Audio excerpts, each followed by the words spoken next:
and welcome to the Aussie Guys. I'm AJ, here with me is G. How are you, G? Good. I've asked you that, well... In the last 2 days? In the last 2 days, 4 times. 4 times, yes. Yeah, well, this is the 4th time. But we're getting through these team previews, and that's the mission, so to speak. And we're going to be joined very shortly by Brian Peacock. And Brian is a Bay Area sports writer and traffic reporter. He does that for iHeartMedia, and he's also the host of Locked On 49ers. And we had him on last year. He's fantastic, really good to talk to, and there's quite a bit going on in San Francisco. Just a little. Fair to say. There's one player in particular that I'm looking forward to getting around to talking about. Who's that? Jerick McKinnon? I'm not spoiling the surprise. I think if people know me, they know who it is. Yes, I think so. But yeah, there's a fair bit of hype, and it's got to be said that... that's what Kyle Shanahan brings. He does bring that, and it's... Look, I know you think fondly of him. I mean, he took the Falcons to the Super Bowl. Him and John Lynch are, man, just quietly, they're doing a pretty good job of turning that team around, which, when you look at that roster when they started, was pretty bare shelves. Well, it wasn't that long ago that you looked at the 49ers and you couldn't help but have a bit of a chuckle. Yes, that's right. Not looking like that anymore. No, my word. Okay, well, listen, instead of us chuckling to ourselves, why don't we give Brian a call and chuckle with him? Get him on the phone. All right, we have Brian on the line. Brian, a very warm welcome. I've already done a quick intro and listed off all of your accomplishments and where people can find you. And, of course, we chatted to you last year, which was fantastic, and it's great to have you on again. So a warm welcome. Oh, wow. It must have been a long intro listing all of my accomplishments. I appreciate that. Well, all the ones that you had on Twitter, which is probably a small tip of the iceberg, I'm sure. No, that's all. That's it. And that was I had to embellish just to get to that bio. You're doing better than me because I hadn't actually come out with a bio on my Twitter feed yet because I just can't think of one. The only one I can come up with is crash test dummy for downhill mountain bikes. That's about it. Which is pretty accurate. Yeah. It's very accurate. Hence why I get over his shoulder. When you don't have a lot of, fascinating things about you, it's like, well, I could just make a joke here because if I put really what I do, nobody would want to click on the follow button, right? I don't have that many people follow me anyway, true. So yeah, I can pretty much whatever. If I made up stuff, you're probably right. You probably get some interesting people start following you. Oh, they do. All sorts of interesting people do follow you. And, of course, Brian, Locked On 49ers, and you have no shortage of things to talk about in this off-season because the 49ers, now, this is an exciting team. It's going to be great to watch them evolve, and it really is that. We've got this coming into the second season under the head coach GM tandem Kyle Shanahan and John Lynch, and they've had a fantastic start, you'd have to say, by any measure. After a 0-9 start, they won 6 of their last 7. Yeah, okay. Let's get all... Okay, forget about that. Dante Pettis. Let's talk about Dante Pettis. Okay. No, we'll get to him. I'm just excited, that's all. It's Get in the candy store with Dante Pettis. But that's one of G's favourite rookies, actually, coming out. So that'll be an interesting conversation. So they finished 6-10, improving on their last 2 season records.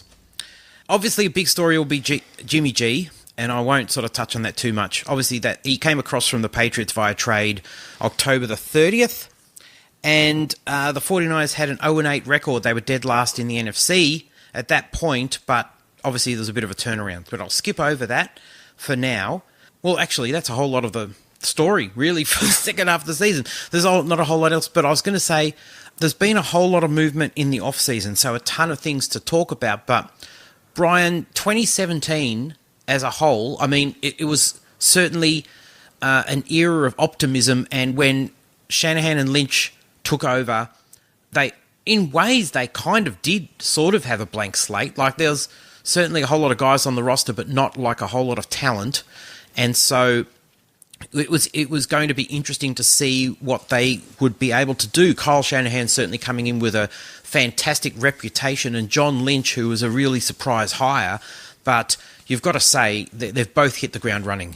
Absolutely. It's been a lot of fun seeing, well, first of all, how they gutted Trent Baalke's roster, which much needed. So that's why that wasn't, they started 0-9. They basically started with all, like you're right, pretty much a blank slate with the roster. They gutted the entire roster, and then they've been pretty active since John Lynch and Kyle Shanahan have, and they've been a great team. So it's been fun to watch them build this thing, and it's been built sort of organically for the most part until all of a sudden you drop Jimmy Garoppolo in last October, and then they win 5 straight, and then that sort of ramps up the rebuild, and it starts to build a little bit quicker there. And then they've been supplementing with some free agents that maybe aren't breaking the bank and big name free agents, but they're players that fit their system, and then continuing to draft. So they're trying to build it slow and build it naturally through the draft, and then supplementing in free agency, which is the way you should probably do things.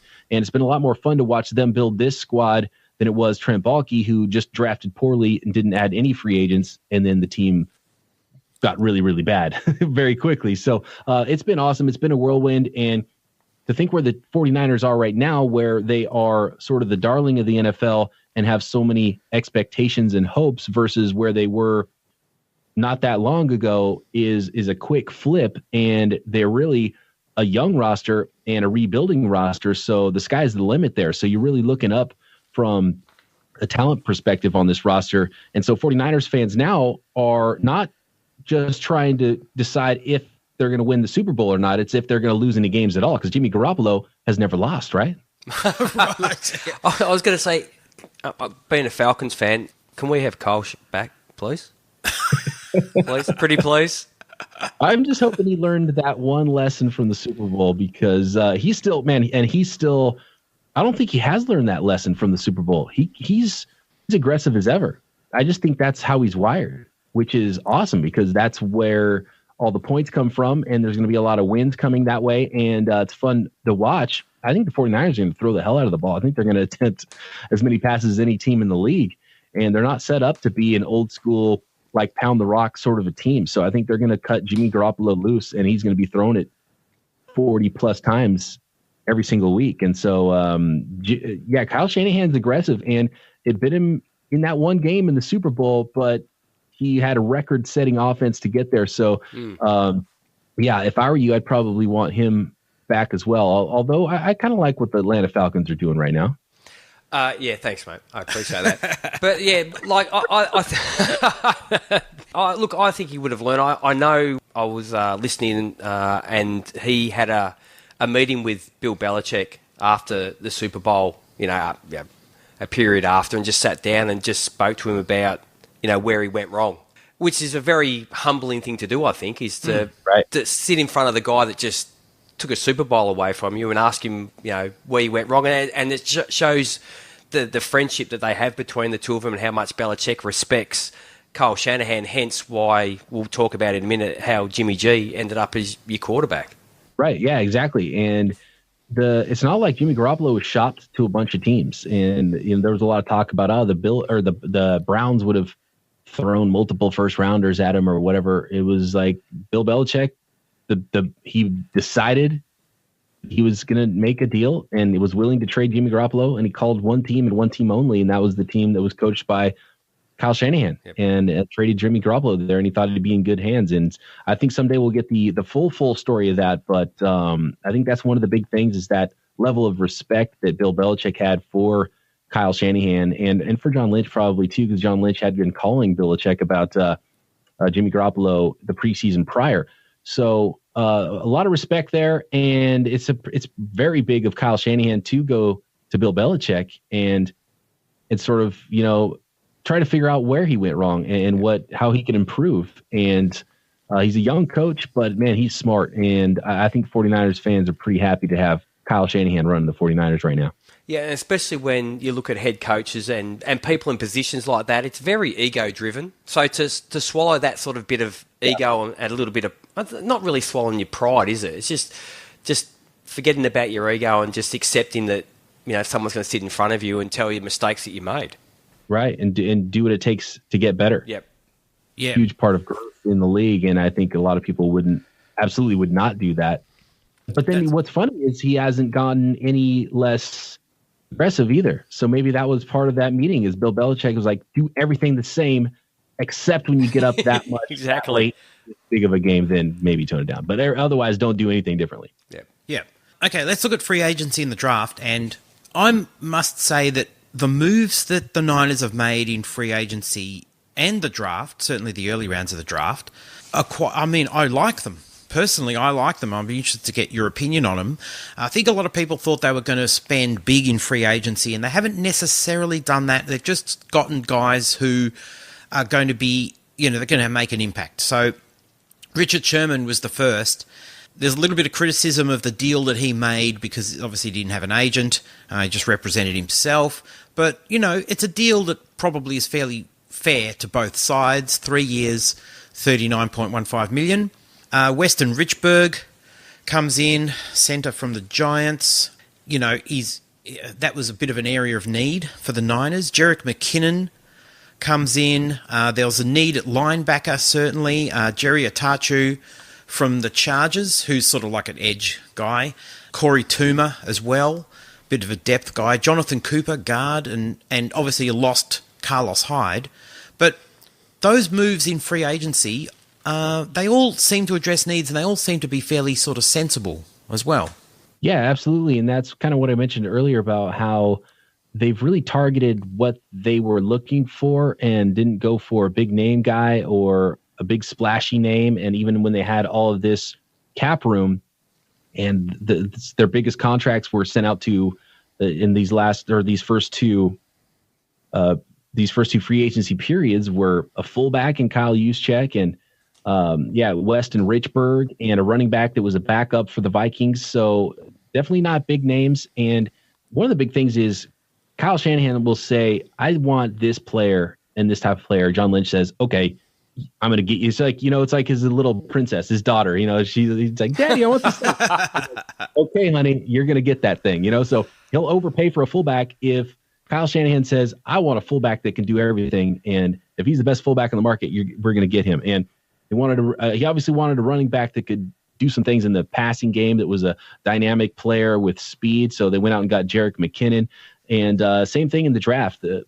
John Lynch has been very aggressive, and if Kyle Shanahan really likes a player, he'll move up to get him. So there's been a really good relationship where they've done a good job of going out and getting the players that the coach really wants to bring in. And it hasn't necessarily really hardly at all been the splashy name. Richard Sherman's the splashiest one. He's coming off torn Achilles. So, yeah, it's going to be interesting to see all of those things come together. And there hasn't been any massive upgrades since the Jimmy Garoppolo trade. So you just hope that for 49ers fans' sake that have a lot of expectations for this team, that the small upgrades, the incremental upgrades that's happened throughout the roster are enough to sort of prop him up and that Jimmy Garoppolo is that real deal and they hit the ground running in week one. Okay, to the draft, and I'm going to digress just slightly, and I know that maybe I shouldn't go down this rabbit hole again because we've sort of talked about it already, but that's kind of a new and healthy thing for the Niners front office, isn't it? Because like after the dysfunction of the Harbaugh-Bulky relationship, and there's been many similar dysfunctional GM head coach relationships in the building, that's kind of a key to a healthy franchise, isn't it? Surely. Right. No, absolutely. And it's welcomed to see that dynamic and see how different it is from the Trent Baalke era. And it's pretty crazy because when you look back and there was such turmoil in the front office for the 49ers, and then you realize that all the things that you really liked about Trent Baalke, those things were mostly behind the scenes done by Parag Marathe, who's their cap guru and their negotiator in contracts. And he's the guy that figures out what draft picks are worth and what you can be trading for on draft day as far as value with draft picks versus. So a lot of the things, because people called Trent Baalke the draft ninja because he'd make these trade downs and pick players, and a lot of the trades and a lot of the contracts and a lot of the stuff we loved about Trent Baalke was actually Parag Marathe, and a lot of the things we hated, what we thought we hated about Jed York were actually Trent Baalke. So it turns out you remove Trent Baalke from the scenario, and he was really not drafting well for 4 or 5 years straight.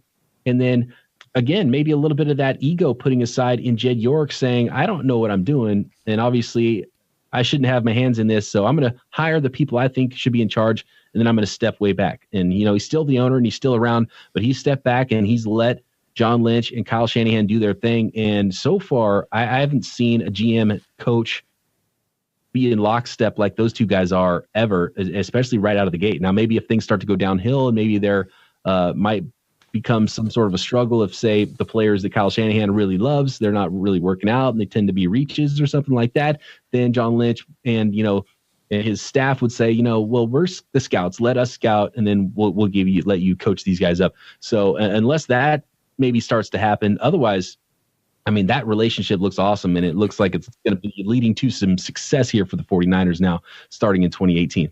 Yeah, and I think for years, Bulky just sort of banked on a couple of really good drafts that he had where he kind of knocked it out of the park, but then he had some truly horrible drafts for years, and that is kind of a good segue into to talking about the draft. And also, I know that you do sort of like your unofficial draft where you basically run a draft board. So when the Niners are on the clock, you pick. Did you do that again this year? Yes. Yeah. It's, 6 straight years. So I've been doing it since 2013. Fantastic. And, I call it the shadow draft. So basically when the 49ers are on the clock, I'm on the clock, and I've been a draft Nick for a long time. So I like to see, because the draft is a crazy thing because you get this crazy hindsight where a fan will go back 5 years and they'll be like, oh my God, you're so stupid. How did you not draft Tom Brady? And instead you drafted this guy, Bob Jefferson, the pick before, and he did nothing. You should have drafted Tom Brady. So I didn't want to have this hindsight thing with the drafts. I wanted to be like, I would have picked one person and one person only instead of the real player that was picked, and then go back and see okay, when I'm doing hindsight and I said, hey, you shouldn't have drafted Vance McDonald, you should have actually taken Keenan Allen. And I've got it documented that on the clock I would have actually taken Keenan Allen. So that's kind of the reason I wanted to do it, to remember the players that I liked in the draft, and then see if I was actually doing this as well as I thought. And yeah, no. And of course, it helps that Trent Baalke did a terrible job because my drafts look a lot better over the last 6 years than the draft. Oh, and that's as you said, you're not doing it in retrospect. You're doing it live and on the clock. And given the right. That scouting team that Baalke would have had at his disposal, and yet you've knocked him out of the park compared to what he's put on the roster, is man, it's a statement. Well, and Trent Baalke was just what we're learning about him after the fact, and maybe a little ego there. I don't think he even listened to his own scouting team that much. And maybe that's why he started getting into trouble. And he would just see his guys, and he wouldn't even tell. Nobody in the room knew who he was going to take, and even his scouting directors. And then he would take a guy. I don't know. It was an odd situation with Baalke. And even when he was really hitting, those guys like Kaepernick, and then that 2011 draft was his best draft. And Aldon Smith flames out and has all of his problems. And then Kaepernick all of a sudden is out of the league. And so even that draft doesn't look as good. No. The 2012 draft is one of the worst drafts ever. Literally nobody is even in the NFL, at all from that. And they haven't been for a few years. Oh, man. So pick number 9, the Niners, I think somewhat controversially at the time, but it was an area of need, to be fair. Mike McGlinchey, tackle out of Notre Dame. Now, a weak tackle class, and McGlinchey was the cream of the crop, so I don't think you can sort of knock the pick. I actually like it. In the second, Dante Pettis, who, G especially, my co-host, is very fond of. He's fantastic. Very fond underrated, of. Very underrated. And I do like the pick in the third of Fred Warner. Again, in the third round, because, there'd already been quite a number of linebackers off the board, and there's probably sort of 5 or 6 that are kind of ahead of him on paper, but he looks really good. And again, it's an area of need. But those were kind of the 3 that I thought I'd mention. But what were your thoughts on the draft as a whole? To critique the draft, there was really only one thing I would say about it, and that was that they didn't add what a lot of people, me included, thought was the one thing they really needed for that defense, especially to take off, and that was an outside, more of a speed edge rush type player. And instead, they actually drafted a couple more bigger bodied defensive linemen that they already have. They have 4 or 5 really good, possibly starting caliber sort of defensive end / defensive tackle type of players. Yep. They don't really have that guy. They're going to be running out Jeremiah Taushu and Cassius Marsh as their number 1 edge rushers. And so those guys are fine for rotational rushers, but I thought they would have done more there. So I was kind of surprised about that. But I don't really dislike the players they drafted either. Like you mentioned, Fred Warner. He was actually one of the shadow 49ers picks. I was all over Fred Warner, so I love that pick. Nice. And yeah, he's super athletic. He fits perfectly what the 49ers want to do with an athletic linebacker who can cover. And he's really smart. And actually, I would have thought long term it was Reuben Foster and middle linebacker and Fred Warner playing weak side linebacker. But last year, Reuben Foster really took off at the weak side spot. And Fred Warner is a really smart, heady player. And apparently they've really liked his communication skills. And they think that those two linebacker positions are pretty interchangeable anyway. So Fred Warner looks like he's going to end up being the guy who's got the headset and his helmet and is calling out plays and being the middle linebacker. And Reuben Foster is just going to sit there and read and react and do his thing like he did last year at weak side linebacker. So that looks like what the tandem will be long term, which is a little bit flipped from what I would have expected. But that's just because of how smart of a player Fred Warner is. So he'll get that duty. And then, like you mentioned, and this kind of ties into what we were talking about with Dante Pettis, is most people had him maybe like a third round wide receiver, but the 49ers liked him so much they traded up in the second round from the end of the second round up to the middle to pick him. And that was one of those things where Kyle Shanahan says, this is my favorite receiver, let's go get him. And John Lynch makes it happen. And the reason that Dante Pettis fits for the 49ers and Kyle Shanahan, and what we're learning about Kyle Shanahan and what he loves about wide receivers, size really isn't a factor for him. He wants receivers that can separate, and he wants receivers who have pure hands and that can just, they're just natural catchers of the football, and the other stuff he doesn't worry about as much. And when you watch Dante Pettis play, he's got ball skills, he's got pure hands, and he's got the quicks. He's got the quicks to separate. So that's what. And their seventh round wide receiver out of Middle Tennessee is another player I loved, and I thought he was a home run pick in the seventh round, is Richie James, who's very similar to that and might be more in the vein of what Trent Taylor was for the 49ers last year. Again, a player who was 5'8". He ran a 4.6, I think, at 185 pounds. I didn't think Trent Taylor was even going to get drafted. And the 49ers ended up taking him in the fifth round. And it's really just all because he's super tough. He catches the football naturally really well, and he's got those quicks, and guys can't guard him inside out of the slot. So he was like a third down demon last year for the 49ers. Trent Taylor was as a fifth round player. So I would expect Richie James as a seventh round wide receiver to make the team because he has a lot of those things, a little more deep speed than someone like Trent Taylor does, but he's got the quicks. He gets open. He's super tough for a smaller guy. And then Dante Pettis is just a little bit bigger version of that, where he's got the quicks to get open, natural hands, and is also a dynamic returner. And then looking at the first round pick, we're going backwards here. Mike McGlinchey, that was another one where I was thinking, mid round pick. I like Mike McGlinchey, but saw him get beat in pass protection a little bit. And if you're going to be a left tackle, drafted top 10, that should be your number one thing.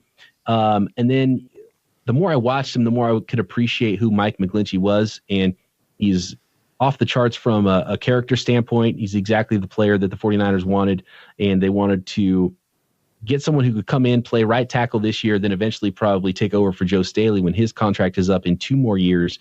And he's really athletic for his size. When you start to look at his attributes and realize he's 6'8", 310, 15 pounds, whatever he is, and he can move the way he is, and he's really strong, and he's really smart, and, captain of the team type of guy. And it's just some very slight, I think maybe just a little bit of strength, a little bit better hand usage is what his problem was. And it was pretty minor, actually, as a pass protector. If he gets that fixed, you're looking at a long-term offensive tackle. So all of these players I really like a lot. They threw some darts out there at Tarvarius Moore and Kentavious Street in the draft.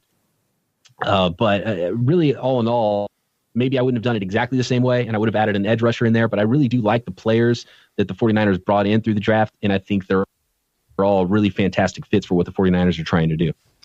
All right, so we'll move on to the offense because... Sorry, that was a really long answer, wasn't it? No, it's great. It's great. Well, I had a nap, but that was fine. I didn't get it in. It's been a long day here.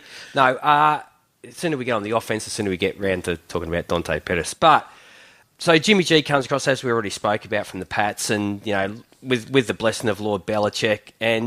But, okay, he hasn't lost yet. Now, teams are going to sit down and have a look at the game tape. Now, 2018, what's going to be expected from him going forward? Like, mate, the expectations of not losing the game. We actually spoke about the Texans today and how Deshaun Watson lit up a whole team for the 7 games that he plays, and the expectations now of what is expected from him. Jimmy Garoppolo, probably not as much because he's a different type of player, probably a little bit less dynamic. But this is a guy that is smart. He reads the field very quickly. Mate, he's probably got the quickest release of a football that I've seen in quite some time. Your expectations and the expectations of 49ers fans in general. Yeah, the expectations might actually be a little bit too high because it's kind of getting out of control. But you're right, that quick release, that's one of the things that when you see a player, like when you think of the best players of all time or your favorite players growing up, one of my favorite players of all time, non-49er version, was Barry Sanders. And I bet if I saw Barry Sanders in a suit, like walking across the street at his age right now, I could tell by the way he walks. Oh, that's Barry Sanders. You know, you can just see a guy and they move differently and they look differently. Jimmy Garoppolo is that way for a quarterback. The way he's got his feet and his arms ready to go and can release the ball in an instant, and that quick release is something I've never seen before. It's the quickest release I've ever seen. It's amazing. It's pretty beautiful. I love it. And so, but that said, I think if he was to struggle a little bit, I think it could be the deep ball because he's really throwing darts. He's really good in the short to intermediate. He likes to throw the ball in the middle of the field. So I think just pushing the ball outside and down the field, he wasn't great that last year. The numbers didn't bear that out, even though he had a pretty good yards per attempt average. And in training camp so far, the first reports are that the defense is sort of ahead of the offense right now for the 49ers and that, you know, he's not looking great on the deep balls. So if he was to falter a little bit, I would say teams would sort of squeeze the middle of the field and try to take that away and make him push it deep into the outside.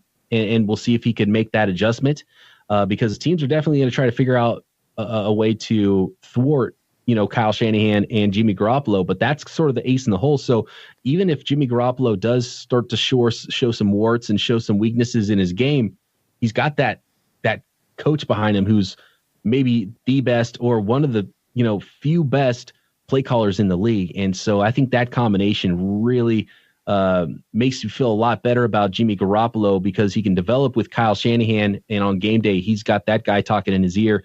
And you saw how quickly, with no practice at all, basically not knowing anything about the system, paring it down, just jumping out there and making plays and going 5-0 and making it look easy was pretty impressive. And so if he's able to improve from that with a full off season with Kyle Shanahan's system, then look out because I've never really seen a quarterback come in and take a team who could barely squeak out one win against one of the worst teams I've ever seen in the New York Giants last year, by the way. I can't believe how bad that Giants team was that the 49ers were able to beat with C.J. Beathard. And then Jimmy Garoppolo jumped in there. And I've just never seen somebody take over a team that was 0-9, 1-10, and win 5 straight games and just completely command the offense and just roll down and score and drive a team down with ease when they just could not move a ball for 10 weeks before that. Oh, it's a really good point you actually made about the. And I should have written that down about the throwing the ball to the sideline. That was one of his sort of little chinks in his armor last year. Definitely was throwing it down the line, wasn't it? Small sample too, so I don't know if that's a real thing, but it was pretty obvious that he's very comfortable and very good at just whipping that ball out in the short to intermediate range and over the middle of the field. And maybe it's because he was on the Patriots for years and throwing the ball to Gronk all day in practice and just got, you know, I mean, maybe that's it, but he's really good at that. So maybe he hasn't had to work on the other stuff as much, but that would be the one thing. If he was to falter a little bit, it would probably be something where he's just not a great downfield passer, but it was still a very small sample. And just like his 5-0 sample is still very small. And when he starts to lose some games, I think he's going to get better in some aspects. And I think he's going to get worse than what 49ers fans expect in some aspects. So that's going to be fun to watch his development because we still don't really know exactly fully what Jimmy Garoppolo is going to end up being. So we'll go to the guys that stand behind Jimmy, and that's the running back brigade. So before we get into that, just Carlos Hyde leaving the building, and like Jerick McKinnon comes in, and AJ and I were just discussing briefly before we came on, but we both think Carlos Hyde's a better running back. Now, is it just a scheme fit with the way that Shanahan likes to run his backfield? Yeah, I think it's a 100% scheme fit because Carlos Hyde, and he was drafted into a different regime and a different team for the 49ers in a more power-based scheme, and I think that really suits Carlos Hyde. But basically, Kyle Shanahan said that he and John Lynch watched every single carry, every touch that Jerick McKinnon had, and they loved what they saw from him in when he was used the way they want to use him. And so even if you look, so Dante Pettis, Richie James in the draft this year, Jerick McKinnon, last year's undrafted free agent, Matt Breida, last year's draft pick, who again, a guy that Kyle Shanahan identified in Joe Williams, who wasn't even on the 49ers draft board, and he still talked John Lynch into not only putting him on the draft board, but trading up in the 4th round to draft Joe Williams in 2017, which is a crazy story in its own. But all these guys are 4.3, 4.4 flat speed guys. He loves speed. He loves explosive players. He got the fastest player in the league in Marquise Goodwin, an Olympic sprinter who runs a 4.2, whatever he runs, and brought him in as a free agent. So he wants speed. He wants dynamic, and he wants to push the ball down the field. He wants to get guys who can catch and run. He wants to put pressure on the defense so it opens up things underneath. And he wants wide receivers who can separate. He wants running backs who can run his outside zone scheme and really push the edge and stretch it out and then kick it upfield. And those are the things he saw on the Vikings tape from Jerick McKinnon that he really loved. And so that's, and obviously his work in the passing game, which is where Jerick McKinnon really thrived and where I think he's going to provide the most value for both the 49ers and for your fantasy owners is in those PPR leagues. And I think he's going to get targeted a ton. Carlos Hyde had 50-something reception, 56 receptions, I think, last year, and he only had 300 and something yards. So on the same touches, I expect Jerick McKinnon to have twice as many yards just because he can do more after the catch than Carlos Hyde did. But I think to answer your question, it's 100% scheme fit is why he wanted to pay Jerick McKinnon and let Carlos Hyde go. Now, is it a concern at all that, like, the most carries he's ever had in a season was 2016? He had 159. Last year was 150. So we haven't really seen, and when you look at it last year, even with Cooks going down, he still only had 150 carries. Is that something that the Vikings know that maybe he can't handle a workload, but they've never actually given him one to find out? So is that a concern that you have when you start pushing a guy from 150 to, is he going to get 200 plus carries in a season? I think, yeah, and I wonder how they're going to actually use him because they've said it's a pretty much straight up, he's the lead back, next guy is the backup, so it's going to be Matt Breida and Joe Williams battling to be Jerick McKinnon's backup, and that's that. But I think you're right, and that's why it was so surprising that they threw the money at Jerick McKinnon, and he was really their guy, and there was a really strong draft for running backs, and that they didn't want to go that route and draft one of those guys. And so, and even as a runner, Jerick McKinnon's yards per carry were, 3.8 yards last year? So that doesn't wow you, and he's maybe a 4-yard per carry guy for his career. So I like the way he's built. I'm not worried about size or being too small or anything because he's built like a beast, even though he's only 5'9". He's 210 pounds or something like that. Like he's a rock, and he's probably got a little bit more power than people expect.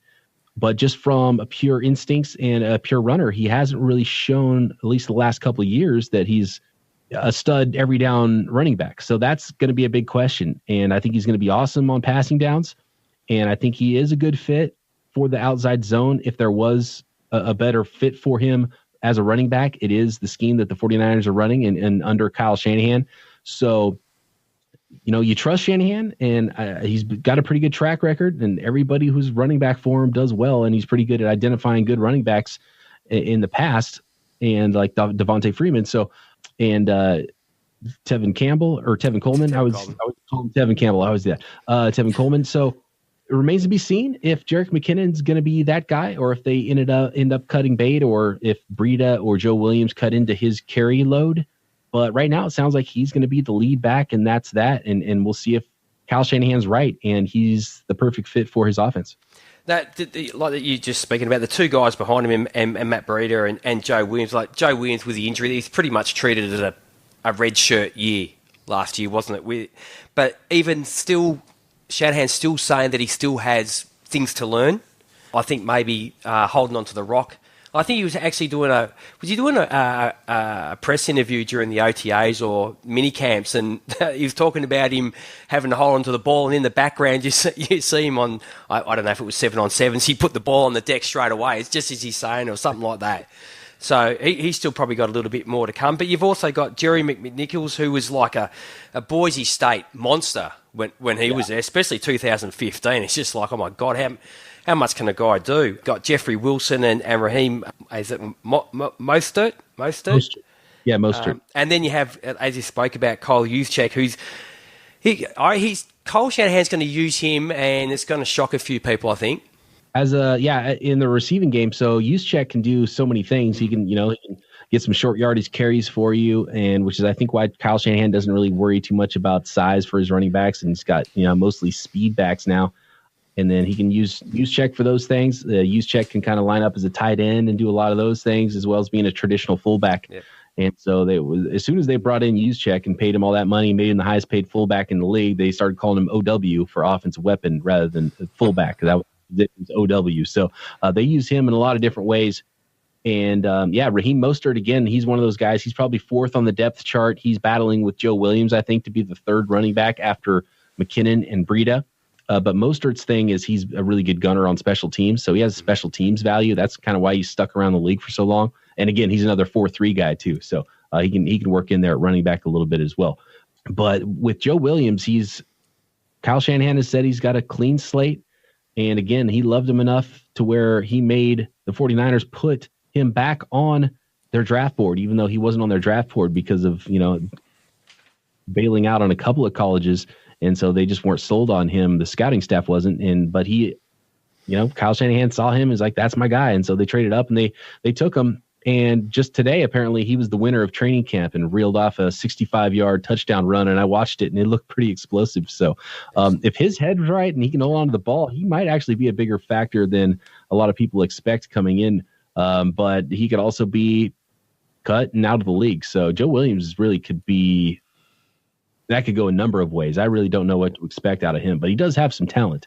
And again, he was one of Kyle Shanahan's favorites. So he's got his handpicked running back group right now. So we'll see how he deploys them and see how they do. But that backup running back spot, I think it might be a little bit of a battle between Breida and Joe Williams. But I would expect what we saw last year out of Matt Breida is pretty much what the number 2 back is going to be asked to do in this offense. And whoever's the lead back is going to get the bulk of the carries and be out there on passing downs as well, because all of these guys can be active on passing downs. And that's why they brought Jerick McKinnon in too. So if they're going to throw the ball as much as I think they are, and you've got Kyle Juszczyk and you've got Jerick McKinnon, the other running backs might not have a lot of work to do. Okay, so let's go to the guys that are going to be catching passes off Jimmy G. And we got Pierre Garçon. I've just written down, he's just so damn reliable. It's just who he is. Marquise Goodwin, who we saw, Marquise Goodwin that we never saw at Buffalo. Trent Taylor, as you spoke about, Aldrick Robinson, who came out from Atlanta, Kendrick Bourne, McCaffrey, these et cetera, blah, blah, blah, blah. I don't want to talk about any of these blokes. Then we get down to Dante Pettis. Now, as AJ already said, I'm a massive fan of Pettis, and you took the words right out of my mouth, is that when we scouted him, we had our wide receiver pod with Matt Wallman. Oh, yeah. Mate, I spoke about Dante Pettis. When he was born, he came out of the womb catching a ball. He is without doubt the most natural catcher of a football out of this whole class. He moves. He's an unusual mover. He's not like the real sharp cut and go sort of guy. He's really, really fluid, and it's like he sets up defenders and he knows where they're going before they know where they're going. And especially if you look at his highlight reel and just look at all his punt returns and kick returns and just how easily and how stupid at times he makes defenders look. And he's already made the move before they have. I just reckon this was an absolutely fantastic pick, and he's without doubt, I had him as one of my top 3 route runners in this class. So I was surprised in the second round, I must admit, but with someone like Shanahan, I think you're going to see some out of him this year, and then going forward, this guy could be anything. Yeah, and I think part of it with Dante Pettis is he didn't have a combine time. He didn't really have that workout or anything to gain momentum, especially from the DraftNik crowd and people who write about the draft. He sort of got lost and forgotten about for a lot of people. So I think that's maybe helped, disguise him or keep him on the down low as far as the draft media. I'm sure teams were all over him. And judging by the 49ers trading up, they might have had an idea that another team really liked him too, because I wouldn't have thought they would have needed to trade up to the middle of the first round from late second to get Dante Pettis. But you're right about the way he moves, something very flexible and fluid about him. I sort of called him swervy before. Oh, swervy. I like That's that. nice. I'm going to write that down. He's got swervy hips, yeah. And but yeah, he's smooth and he's got pure hands and he can go up and get the ball a little bit. I think he's a great fit. And last year, Pierre Garçon was on pace for exactly 80 catches and 1,000 yards. He played 8 games and he had 40 catches and 500 yards. I don't think he's going to sniff his 1,300 yards that he had under Kyle Shanahan when he was the offensive coordinator in Washington with Pierre Garçon, but I think he could be right on that pace again, 80 and 1,000. And like you said, just reliable, move the chains type of guy. But if Pierre Garçon or Marquise Goodwin get hurt, that's where I could see Dante Pettis jumping in and getting that starting job, and then really start to have some production. But as you know, with rookie wide receivers, it might take a little while. So they might be looking ahead to year 2 with him, and maybe using him mostly as a return man and special teams guy in year 1 for Dante Pettis. And don't forget his dad. I remember watching his dad growing up as an outfielder for the Angels. He was a pretty good outfielder, and he could really run down balls in center field. So he's definitely got those bloodlines and athleticism and ability to run balls down. Yeah, without a doubt. 2 other guys that I like, you already spoke about Richie James and Steve Dunbar. Both of those guys I had on like my smoky list of wide receivers that people weren't really paying much attention to. So that they're both good pickups. So the tight ends, George Kittle. I'm a bit of a George Kittle fan. I should actually probably support the 49ers this year. His role this year. George Kittle, by the way, another shadow 49er actually had George Kittle around before the 49ers. So I really loved the Kittle pick, obviously getting him around later than I was ready to draft him. I thought he's a complete tight end. He will hit people. He'll block you. Surprising athleticism, running 4.52, one of the fastest tight ends. He can get down the seam, which is a perfect match for what Jimmy Garoppolo likes to do and his ability to throw the ball down the middle of the field. So I think that's a good combination. And and Garrett Selleck is not to be completely forgotten, but I think there might be a little bit more of an obvious. And George Kittle had 63 targets, 43 catches last year for 515 yards. And Garrett Selleck, even though he started twice as many games, had only 21 catches. So I would expect that split to even grow. And Garrett Selleck could be the number 2 tight end, be more of the blocker when he does come in. And George Kittle has a real opportunity here to take off from week 1, dealing with some injuries last year, to be fully healthy and be that go-to number 1 tight end. And he could really blow up. And he's a complete tight end, so he can do it all. So it's not like they can only use him as a flexed out move sort of tight end. They can use him in line. They can do a lot of different things with George Kittle. I think he's going to be an awesome player for the 49ers. I expect a big year 2 for him. Okay, so we'll just quickly touch on the O-line, which is actually a huge revamp from the 2017 lineup. So Joe Staley's the only remaining guy. It seems like Zane Beatles is gone. Brandon Fusco, is gone. Mm-hmm. Daniel Kilgrave's traded to the Dolphins. Trent Brown's heading to New England. As we spoke about, 9th overall picks is drafting McKinsley. And you free agents in Weston Richburg and Jonathan Cooper. So, look, the O-line last year in Football Outsides ranked number 10 in run blocking and 18 in pass blocking. So it's not like, mate, there's a lot of teams that would love to have those numbers. But obviously Cole has different demands and he's reshuffling it the way that he likes it. So how do you see it all forming? Yeah, I think it has the potential to be a really upgraded group. Joe Staley was rejuvenated under Kyle Shanahan last year, so he's you don't have to worry about him at all at left tackle. They re-signed Laken Tomlinson to play left guard. So when they ran out the first team offensive line in camp, it was Staley, Tomlinson, Richburg. Mike Person was playing right guard, and then the rookie McGlinchey is just going to get plugged in right there at right tackle, and he might have some rookie growing pains, but he's more athletic than Trent Brown was last year for the 49ers, so I think he'll be better in the run game, and I think he'll be a solid pass protector for a right tackle as well. But yeah, and Weston Richburg, obviously, they paid him to be the center, and then Mike Person, who they brought in as a free agent who had played with, I believe, with Kyle Shanahan on the Falcons, right? And he was a 7th-round pick for the 49ers back in the day, too, so coming back home there.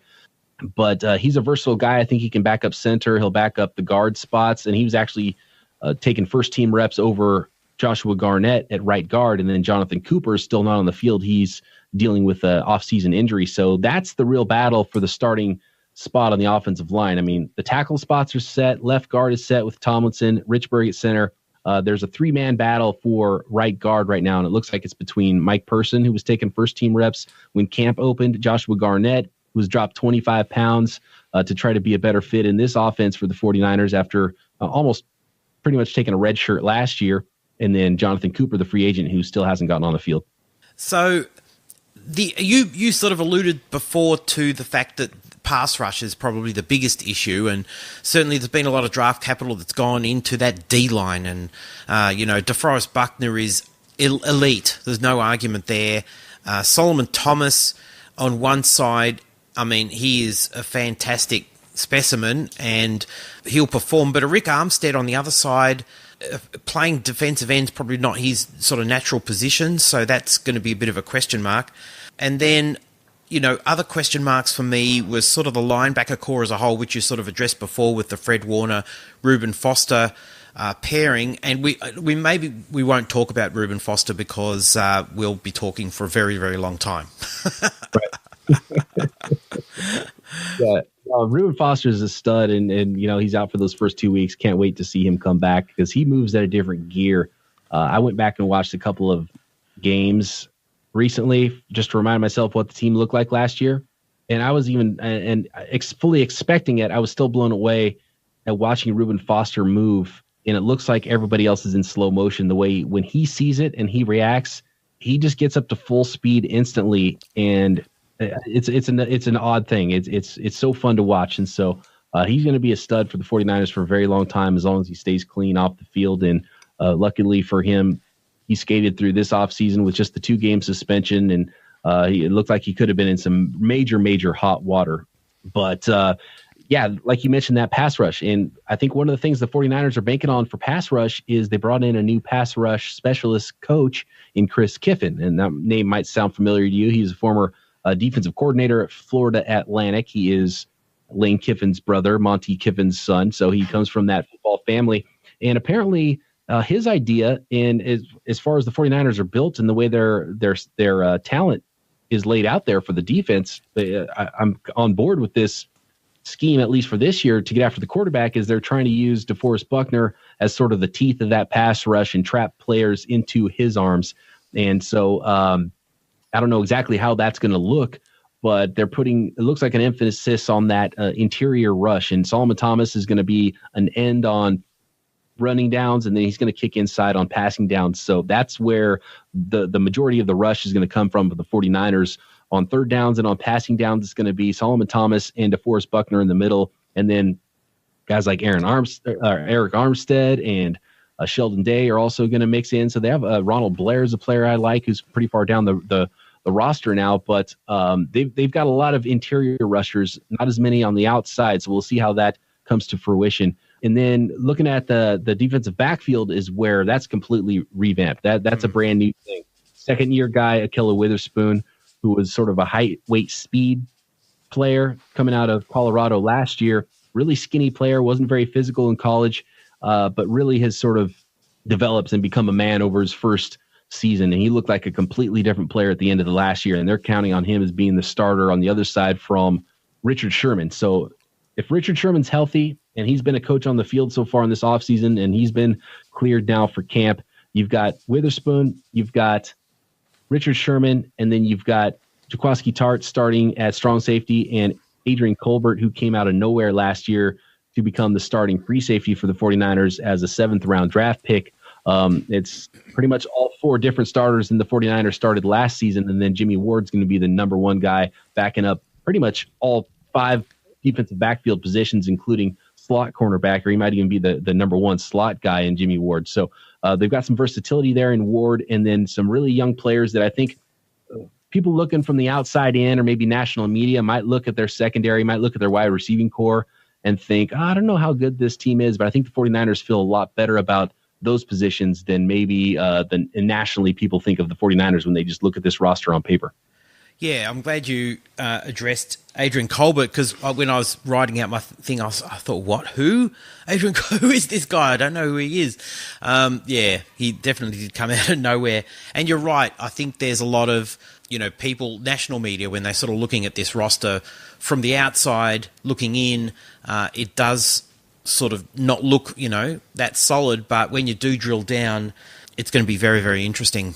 And one of the things just on that same point, and I talked on the podcast about this recently on Locked On 49ers, is that so on paper, you're looking at the 49ers roster and you're penciling in career years for all these players. You're like, okay, Jimmy Garoppolo, Jerick McKinnon, Mike McGlinchey, obviously offensive lineman, all their rookies. You're looking at DeForest Buckner, and you're looking at Reuben Foster and Solomon Thomas and Witherspoon and Tart and Colbert, and you're going through, and almost every single player that's starting for the 49ers, you're penciling in to have the best year they've ever had in the NFL.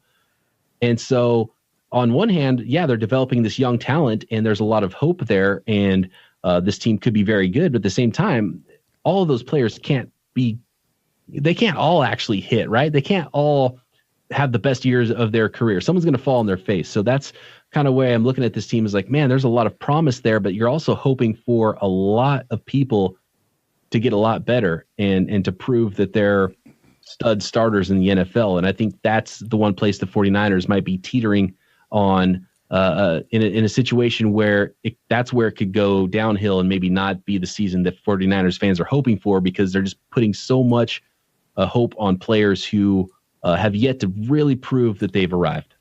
Yeah, and relatively early days for this regime, and so there's not necessarily a lot of depth, as you said. There's young players, and also not a lot behind them. Brian, thank you so much.